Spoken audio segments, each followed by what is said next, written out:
Hi, I'm Iram. I'm a video editor for the Focusing Oriented Therapy channel, and I have here with me today Lynn Preston, who is going to introduce her new module for her class. So hi, Lynn. Hi. Well, I'm so happy to have you here with me because it's Thank you. much more alive. Uh, Mhm. Aram is sort of auditing this class, and it's very fun to have her in the class. Um, this course, this seminar, has been ongoing for a while with different facets of focusing oriented relational psychotherapy, and we've called it uh, Therapeutic Us. And this module will be about facilitating focusing conversations, groups, and communities. We're just finishing up the last module that was an introduction to working with groups and communities, really an introduction to a focusing oriented way of looking at groups and communities. And now we're moving into something more hands-on. Like, uh, how do we lead these groups? How do we make these groups? How do we facilitate these groups? How do we give birth to these groups? With the understanding that the group is, as you say, Erin, is an organism, a live, a live life force of its own, and we're helping it. We're growing it like a garden. And so we're leading through listening. We're leading through listening. Well, listening is at the heart of a focusing oriented approach. Yeah. And when we talk about listening, it's not just giving our ears to someone, giving our heart to them, giving our body. It's a very, as Carl Rogers called it, active listening. It's Mhm. a receptive listening. Mhm. It's the kind of listening that is embodied and is evocative in the sense that you're trying to bring more from the person. And something that I'm hoping that we'll learn the skills of in this module is listening for what wants to be said, listening for the point that the person is trying to make and maybe hasn't quite made that point yet. And when we do that, we don't have to get stuck on the content. It's not that the content isn't important. Of course it is. The ideas and feelings um, and energy and all of it goes together, not divided. But it's about not listening to what is, but listening to what's becoming. And that is a wonderful skill of group leadership, to sort of see the group as this becoming and where it's gone and who said what. And it might seem like this was extraneous or this was, off the subject. But when you're listening to the implicit of it, to the music of it, it's all flowing somewhere. And we want to flow with it, not and I said before, not to control it. And I think that's an important distinction Mhm. between a focusing orientation and many other kinds of orientations of groups. Mhm. In a focusing orientation, with having faith in the living the living unfolding of the person and the group.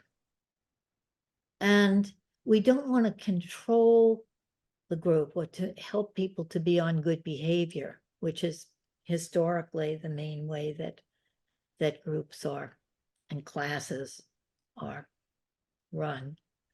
But what we want is to help the group to grow, to help the group to deepen, help the group to expand its horizons, and as the group grows, the individuals grow. And of course, the leader grows. And as the individuals grow and the leader grows, the group grows as well. Yeah. So it's like every group is its own like living organism. Like one group, like one person might act differently in one group, but acts like in another way in another group. Like it's constantly growing and everyone's interacting and changing. Yeah, I think it's a really good approach to it. Yes, every group has its own character, its own personality. Mhm. And each person uh lends a very particular flavor to that. We're changing our metaphors to that casserole that we're Yeah. Mhm. making together.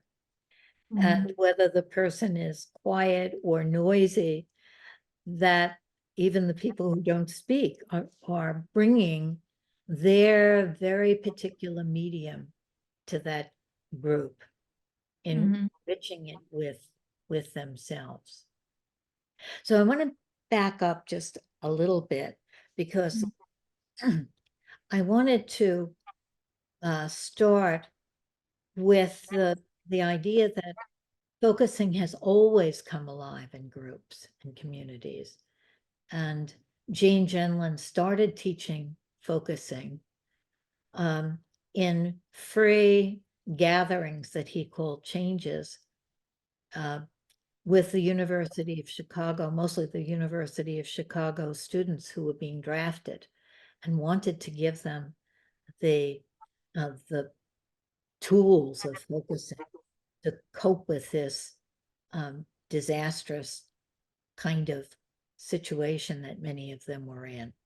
And changes groups went on for a long time, and we've developed more and more kinds of focusing groups. So we have therapy groups, support groups, community empowerment groups, philosophy groups studying the process model, thinking groups studying TAE, so many different kinds of groups, meditation groups, and they all have their own character. But I think that there is something in common in working with groups about understanding the more than the dyad, and how we can bring out this more than the dyad, how Mhm. we facilitate to um, to to to guide it, to nurture it, to be Mhm. an active living part of it, to respond from the me, to respond to the you, and then to also be tracking the us there. Mhm. I'm hoping that we'll be delving into some of the ideas and skills that will make all of these different kinds of, of groups richer. Mhm. So why have you delved into teaching people about groups and group leadership? Um, can you tell us a bit more about that? Yeah, I guess I have for so long taught um, about individual therapy and about the client therapist relationship as the us, as the new us. And I think it's in the last 5 or 6 years that it's become more and more clear to me that it isn't only the partnership and the therapeutic dyad, but that the new us, which is what I call that, the developing the new us, is larger and larger, larger and larger systems. And I think the combination of these times being so tumultuous, so confusing, in many ways so isolating, so raw, so complex, that coupled with the ease after COVID of gathering people from all over the world on a screen. And I would have thought that was a very, very, very poor substitute for talking to people, having a real embodied group. But it's amazing how powerful a group can be online. It's Mhm. I wouldn't have believed that. But we need more and more groups. We're having more and more groups. And I think that groups and communities are the magic ingredient of our survival kits.